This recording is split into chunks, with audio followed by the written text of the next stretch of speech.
Plan করে আনন্দের দাদার বৌদিকে দিয়ে আদিকে পুলিশের হাতে ধরিয়ে দিল নন্দিনী। হ্যাঁ বন্ধুরা, এমনটাই দেখা যাবে। তাই সম্পূর্ণ জানতে ভিডিওটিতে লাইক দেওয়া, চ্যানেলটি সাবস্ক্রাইব করে দেখতে থাকুন। গল্পের শুরুতে দেখা যাবে আদি নিউজে বাস অ্যাক্সিডেন্টের খবরটা শুনে চমকে যায় আর বলতে থাকে, আনন্দি আনন্দি তো ওখানে গিয়েছিল, তার মানে আনন্দি ওখানে আছে। তখন তিতির বলতে থাকে, না না আদি, তুই এটা কি বলছিস? আনন্দি ওখানে নাও তো থাকতে পারে, তুই তো শুধুমাত্র আন্দাজের ভিত্তিতে বলছিস। তখন আদি বলে, না না, ও আমাকে মেসেজ করেছিল, ও যেই টাইমটাতে মেসেজ দিয়েছিল সেই টাইমটাতে এই গাড়িটা ছেড়েছিল, তার মানে এই গাড়িতে আনন্দি ছিল না, আমাকে যেতে হবে। তখন তিতির বলে, দূর বাদ দে তো, এসব কথা কি বলছিস তুই? ওখানে আনন্দি নেই, বুঝতে পেরেছিস, আনন্দি নেই। তখনই তিথিকে আদি বলতে থাকে, একদম চুপ, চুপ, কোনো কথা বলবি না। তারপর আনন্দির ফোনে বারবার করে ফোন করতে থাকে।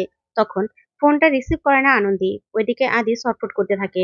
তখন তিথি বলে, এই তো এই তো একটু আগে বললি ওই মেয়ের জন্য তোর কিছু যায় আসে না, আর এখন নিজে থেকে ছটফট করছিস কেন আদি? কেন, কি হয়েছে তোর? চল তো লাঞ্চ করবি। তখন আদি বলে, না না, এই বলে আদি দৌড়ে ছুটে ওখান থেকে বেরিয়ে চলে যায়। তখন তিথিরও আদির পিছন পিছন আসে আর এসে বলতে থাকে, আদি কি করছিস তুই বলতো, কি করছিস? তখন আদি বলে, তুই কি করছিস সেটা বল। আনন্দি বিপদে আছে, আনন্দিকে আমাকে বাঁচাতে যেতে হবে। তখন তিথি বলে, কেন, কেন যাবি? এই মেয়েটা এত কিছু করলো, তারপরেও তুই এই মেয়েটাকে বাঁচাতে যাবি? তখন আদি বলতে থাকে, তাতে কি হয়েছে? ও আমার জন্য প্রমাণ জোগাড় করতে গিয়েছিল, কারণ আমি বিশ্বাস করিনি যে ও ঠিক বলছে। একমাত্র ও আমাকে বিশ্বাস করানোর জন্যই নিজেকে বিপদে রেখে তারপরে প্রমাণটা জোগাড় করতে গিয়েছিল, বুঝতে পেরেছিস? তাই আমাকে যেতেই হবে। তখন এই কথাতেই তিতির বলতে থাকে, না রে আদি, তুই যেতে পারবি না, কিছুতেই তুই যেতে পারবি না। কি বলছিস তুই? ওই মেয়েটা লাহিড়ী বাড়িতে নিজের জায়গাটা মজবুত করতে চাইছে, ওই জায়গাটা পাকাপাকি ভাবে পেতে চাইছে। তখন আদি বলতে থাকে, তুই চুপ করবি, একদম চুপ কর। তখন তিথি বলতে থাকে, আচ্ছা, তুই তো বলিস যে শুধুমাত্র দায়িত্ববোধের থেকেই ওকে নাকি বিয়ে করেছিলি, কিন্তু আমার তো মনে হচ্ছে তোদের মধ্যে আরো অন্য কিছু আছে, না হলে তুই এরকম করে খবরটা শোনার পর থেকে ছটফট করতি না। কি হয়েছে তোর, কি হয়েছে? তখন আদি বলতে থাকে, আচ্ছা তিথি, তুই কেন এরকম করছিস সেটাই তো আমি বুঝতে পারছি না। তখন তিথি বলে, কেন করবো না সেটা বল। আমি তোকে ভালোবাসি, আমার একটা তোর প্রতি কর্তব্য আছে। আর তার থেকেই বলছি, দেখ তুই যাবি না, একদম যাবি না। ওই মেয়েটা ধান্দাবাজ, মিথ্যে কথা বলছে, তুই শুধু শুধু ওখানে গিয়ে ফেসে যাবি। তখন আদি বলতে থাকে, না আমি ভাসবো না, আমি ওখানে যাবোই, যাবোই, বুঝতে পেরেছিস? তখন তিথি বলতে থাকে, ওই সিঁদুরের দোহাই দিয়ে তুইও কি এরকম করবি? তুই বলবি যে নিজের ওয়াইফ আনন্দি? তখন আদি বলতে থাকে, হ্যাঁ আমার ওয়াইফ আনন্দি, তুই কতবার শুনবি বলতো? আর তাছাড়া আনন্দি যদি আমার ওয়াইফ নাও হতো, তাও আমি ছুটে যেতাম, একটা মেয়েকে বাঁচাতে আমি ছুটে যেতাম। তখন তিথির বলতে থাকে, না আদি, তোকে আমি যেতে দেবো না। তখন আদি বলে, তুই আমাকে আটকাতেও পারবি না, তুই ভালো করেই জানিস তোর কথা আমি শুনবো না। এই বলেই আদি চলে যেতে লাগলেই তিথির বলতে থাকে, আমিও তোর সাথে যাব, তুই আমাকে যাই বলিস না কেন, আমি তোকে একা কিছুতেই ছেড়ে দেবো না। ওই মেয়েটার এই সব কিছু চাল আমি জানি তো। তারপরে গাড়ি করে ছুটে সেই জায়গাতে চলে যায় আদি আর তিথির। তারপরে আদি নেমেই আনন্দিকে খুঁজতে থাকে। তখন আনন্দিকে কোথাও খুঁজে পায় না আদি। তখন তিথির বলতে থাকে, বললাম তো এখানে আনন্দি নেই, তুই কি করলে আর বিশ্বাস করবি বলতো? এখানে আনন্দি নেই, তুই তো দেখতেই পাচ্ছিস, এখানে আনন্দি কোথায়? কোথাও নেই। তখন আদি বলতে থাকে, তুই আমার সাথে কেন এসেছিস? কেন এসেছিস তুই? আমি আনন্দিকে খুঁজছি, তুই দেখতে পাচ্ছিস না? তারপরে একজন ডক্টরকে আদি বলতে থাকে, আচ্ছা, আমার ওয়াইফ আনন্দিকে দেখেছেন? এখানে রেকর্ডে কি আনন্দি ঘোষ নামে কোনো নাম আছে? তখনই লোকটা বলতে থাকে, আসলে রেকর্ডে তেমন কোনো নাম তো ওঠেনি, কিন্তু আপনার ওয়াইফ দেখতে কেমন সেটা বললে একটু ভালো হতো।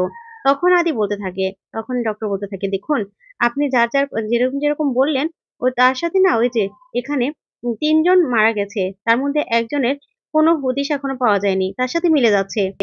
যা শুনে আদি পুরো চমকে যায়। তারপরে লাশের কাছে গিয়ে আদি বলতে থাকে তিথিকে, দেখ, আনন্দি প্রমাণ জোগাড় করতে গিয়েছিল তো। এই নে প্রমাণ, দেখ প্রমাণ হয়ে গেছে এখন। তখন তিথি বলে, আদি তোকে শক্ত হতে হবে। তুই দেখ আগে। তারপরে আদি কাছে গিয়ে যখনই উপর থেকে কাপড়টা সরায় তখন দেখে বলতে থাকে, না এটা আনন্দি না, এটা আনন্দি নয় তিথির, তার মানে এদিকেই আছে। তখনই তিথির বলতে থাকে, আসলে তোকে না ওই মেয়েটা ফাঁসাচ্ছে। আর দিদি কেন বুঝতে পারছিস না? ওই মেয়েটা তোকে ফাঁসাচ্ছে, চল এখান থেকে চল। তখন আদি বলে, না আনন্দীকে না খুঁজে পেয়ে আমি কিছুতেই যাব না, দেখতে পাচ্ছিস এখানে কত মানুষ ইনজুরি হয়ে পড়ে আছে। তুই তো একজন ডক্টর, তোর তো দরকার অ্যাম্বুলেন্স ফোন করা, ঠিক না? মেডিনিস্টে সবাইকে নিয়ে যাওয়া। তখন তিথি বলতে থাকে, কি বলছিস তুই? সবাই অ্যাফোর্ড করতে পারবে মেডিনিস্টের খরচ? তখন আদি বলতে থাকে, হঠাৎ করে তিথি তোর কি হয়ে গেল? তুই তো এরকম ছিলি না, তুই এখন এসব কথা চিন্তা করছিস? তুই আগে অ্যাম্বুলেন্স খবর দে, তারপর চিকিৎসা করার দায়িত্ব তো আমাদের, আমরা তো ডাক্তার। তখনই তিথির আদির কথায় অ্যাম্বুলেন্সকে ফোন করে আসতে বলে।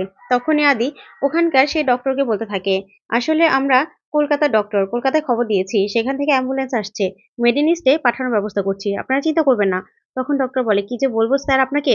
তারপরে আদি বলতে থাকে, "আমি ডক্টর আদিদেব লাহিড়ী।" তারপরে সবাই খুব কথা বলতে থাকে।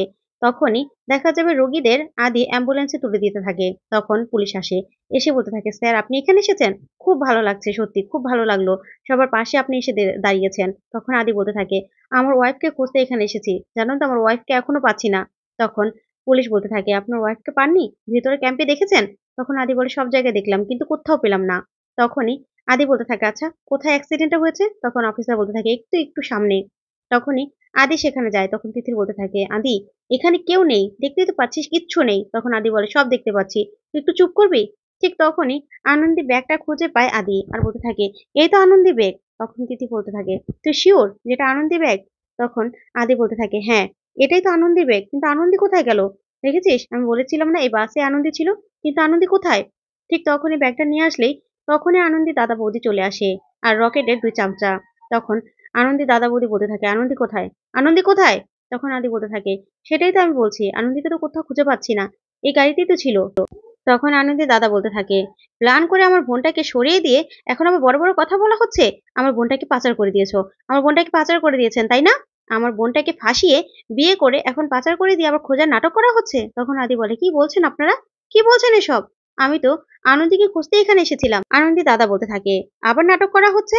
আমার বোন একমাত্র তোমাকে বলে এসেছিল। বলে এসেছিল না যে ও এখানে আসছে? আর তো কেউ জানতো না? তাহলে আমার বোনটা কোথায়? কোথায় আমার বোনটা? আবার ওর ব্যাগ নিয়ে ঘোরা হচ্ছে?" তখনই আনন্দের বৌদিও অনেক বানিয়ে কথা বলতে থাকে। তখন তিথির বলতে থাকে, "আপনাদের মাথা ঠিক আছে? ঠিক আছে আপনাদের মাথা? কি বলছেন এসব? কি বলছেন? আমরা তো আনন্দীকে খুঁজতেই এখানে আসলাম। নিউজে এগুলো দেখে।" তখনই আনন্দীর দাদা বলতে থাকে, "আবার মিথ্যে কথা? দাঁড়াও, তোমাদেরকে এখনই আমি পুলিশে দেব।" তখনই পুলিশ অফিসারকে ডাকতে থাকে আনন্দী দাদা। তখন অফিসার আসলেই অফিসারকে বলতে থাকে, "অফিসার, এরা আমার বোনকে পাচার করে দিয়েছে। এই যে এই মহিলা এই বিবাহিত পুরুষটার সাথে কি করছে? আদিদেব লাহিড়ী। উনি তো বিবাহিত। তাহলে এই মহিলা উনার সাথে কি করছে? পরক্রিয়া? পরক্রিয়া করে আমার বোনটাকে পাচার করা হয়েছে?" তখনই অফিসার বলতে থাকে, "এই চুপ করুন। আপনি জানেন উনি কে? উনি একজন বড় ডাক্তার। আর আপনি উনার নামে এসব কথা বলছেন? আপনার কাছে কোনো প্রমাণ আছে?" তখনই আনন্দের দাদা বলতে থাকে, "প্রমাণ নেই মানে? আমার বোনকে আমার বোন উনার কাছেই বলে এসেছিল যে ও এদিকে আসছে। তাহলে আমার বোনটা কোথায়? কোথায় আমার বোন?" তখনই আদি বলতে থাকে, "দেখুন অফিসার, আমরা তো আমার ওয়াইফকে খুঁজতেই এখানে এসেছিলাম।" তখন ডক্টর বলে, "হ্যাঁ, উনি তো আমাকে বলল উনার ওয়াইফকে এখানে খুঁজতে এসেছিল।" তখনই আনন্দের বৌদি বলতে থাকে, "আমার ননদী কত ভালো ছিল গো। আমার ননদীকে বিয়ে করে তারপরে উনি ফাঁসিয়ে তারপর বিক্রি করে দিয়েছে। উনাদের তলে মেয়ে পাচারের ব্যবসা আছে।" যা শুনে আদি পুরো চমকে যায়। তখন তিথির বলতে থাকে, "আপনারা কি বলছেন? আপনাদের মাথা ঠিক আছে?" তখনই আদি দাদা বলতে থাকে, "হ্যাঁ, আমার বোনটাকে পাচার করে দিয়েছে।" তখনই রকেটের লোকেরা বলতে থাকে, "দাদা, একদম মারলে না সব বেরিয়ে যাবে।" তখন অফিসার বলে, "চুপ করবেন আপনারা?" তখনই আনন্দী দাদা নাটক করতে থাকে সবার সামনে আর বলতে থাকে, "দেখুন, আমার বোনটাকে খুঁজে পাই না। আমরা গরিব মানুষ বলে পুলিশও আমাদের সাহায্য করছে না। ওনাকে হেল্প করছে।" তখনই পুলিশ বাধ্য হয়ে আদিকে থানায় নিয়ে যেতে বাধ্য হয়। তখন তিথিরও সাথে যায়। তারপরে দেখা যাবে আদিকে থানায় নিয়ে জেলের মধ্যে আটকে রাখে পুলিশ অফিসার। তখন আদি বলে, "অফিসার প্লিজ আপনি বোঝার চেষ্টা করুন। আমরা তো নিউজে দেখে এখানে খুঁজতে এসেছিলাম। তাহলে কেন আমাদের আটকালেন?" তখন অফিসার বলে, "দেখুন, এটা আমাদের ডিউটি। আমাদের আইন শিখাবেন না।" তখন আদি বলতে থাকে, "আইন তো আমরাও জানি। আমাদেরও তো কথা বলার অধিকার আছে।" তখন অফিসার বলে, "হ্যাঁ, কোর্টে গিয়ে কথা বলবেন। জজ সাহেব বসে আছে তো আপনাদের কথা শুনতে।" ওইদিকে দেখা যাবে নন্দিনী খুব খুশি হয়ে যায়। তখনই আদির বোন জামাইকে বলতে থাকে, "তুমি আজকে একটা কাজের কাজ করেছো।" তখনই আদির বোন জামাই বলতে থাকে, "ম্যাডাম সবই তো আপনার দয়ায়। কিন্তু আনন্দী দাদা কিন্তু আরো বেশি টাকা ডিমান্ড করছে।" তখন নন্দিনী বলে, দিয়ে দাও আরো যত টাকা চাই দিয়ে দাও।" তখনই অয়ন্তিকার হাসব্যান্ড বলতে থাকে, "তাহলে আনন্দী?" তখন নন্দিনী বলে, "আর কোনোদিনও আনন্দী ফিরে আসবে না। বুঝতে পেরেছো? আর আদিও ওই জেলে পচে মরবে।" যা শুনে খুশি হয়ে যায় অয়ন্তিকার হাসব্যান্ড আর নন্দিনী। এদিকে তিথির আদিকে বলতে থাকে, "তোকে আনন্দী ফাঁসিয়েছে। আনন্দী। না হলে আনন্দী কোথায়?" যা শুনে আদি অবাক হয়ে থাকে।